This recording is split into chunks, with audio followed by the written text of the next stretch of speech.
சென்னை சிவானந்தா சாலையில் தோட்டக்கலைத்துறையில் பணியாற்றி வரும் அலுவலர்கள் மற்றும் ஊழியர்கள் காய்கறிகளை மாலையாக அணிந்து நூதன உண்ணாவிரத போராட்டத்தில் ஈடுபட்டனர்.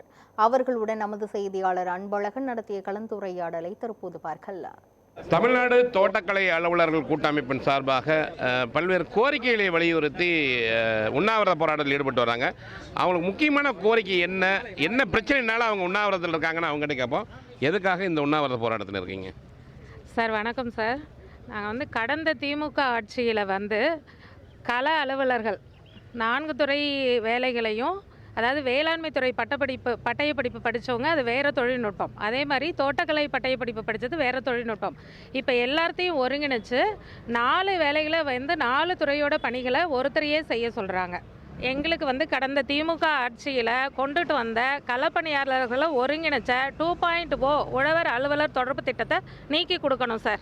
ப்ராக்டிக்கலாக எங்களுக்கு அக்ரியை பற்றி எதுவுமே தெரியாதுங்க சார். எங்களுக்கு படிக்காத எங்களை அந்த வேலையை செய்ய சொல்கிறதுனால டோட்டலாக ஃபார்மர்ஸ்க்கு டெக்னாலஜி வைஸ் நாங்கள் சொல்கிறப்ப அது ரொம்ப பின்னடைவு தான் ஏற்படுங்க சார். இல்லை, விவசாயத்தில் அவங்களோட எதுவுமே எங்களால் பண்ண முடியல. டெக்னிக்கலாக எங்களால் எதுவுமே சொல்ல முடியல. நாங்கள் தோட்டக்கலைத்துறை பற்றி படித்ததுனால தோட்டக்கலையில் உள்ள காய்கறி பழங்கள் அதை பற்றி தான் எங்களால் சொல்ல முடியுது ஒழிய அவங்களோட நெல் அதை பற்றின டெக்னாலஜி எங்களுக்கு சொல்ல முடியல எங்களால். நாங்கள் பேசிக்கலி டிப்ளமோ 2 வருஷம் தோட்டக்கலை படித்தவங்க தான் அசிஸ்டன்ட் ஹார்டிகல்ச்சர் ஆஃபீஸர் ஆக முடியும். டிப்ளமோ வேளாண்மை படித்தவங்க தான் டிஎன்பிசி மூலமாக அசிஸ்டன்ட் அக்ரிகல்ச்சர் ஆஃபீஸர் ஆக முடியும். அப்படி இருக்கும்போது சர்வீஸ் ரூலே தனித்தனி ரூல்.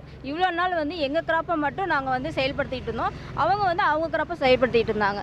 இப்போ எங்களால் ஒரு நெல்லாகட்டும் அதில் ஒரு பூச்சி வந்தால் கூட எங்களுக்கு என்னன்னு தெரியாது.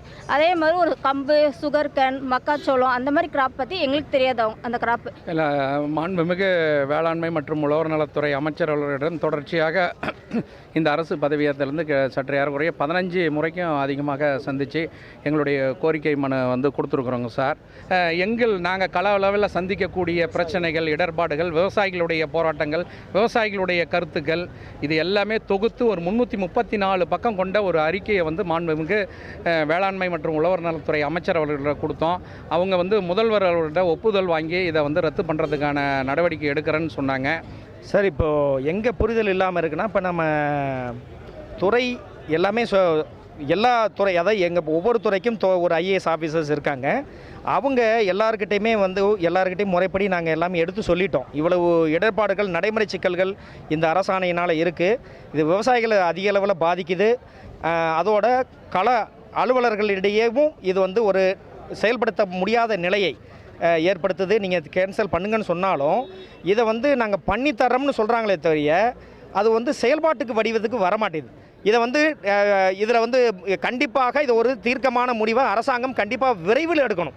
கண்டிப்பாக, குறிப்பாக அவர் சொன்னது போல் விவசாயத்துறை வேளாண்மைத்துறை அமைச்சர் செய்ய வேண்டிய விஷயம்னா இது போல் இந்த அதிகாரி இந்த அமைப்புடைய கூட்டமைப்பை அழைத்து கண்டிப்பாக ஒரு புறம் விவசாயி, ஒரு புறம் சரி, இவங்களும் ஒரு அதிகாரிகளும் ஒரு 3 கட்ட போய் ஒரு இந்த பேச்சுவார்த்தை நடத்தினால் மட்டும்தான் இவர்களுக்கான நிரந்தர தீர்வு கிடைக்கும். என்றால் செய்யக்கூடிய பணியை தாண்டி புதிதாக இவர்களுக்கு ஒரு பணி கொடுக்கும்போது பணி அழுத்தம் ஏற்படுகிறது.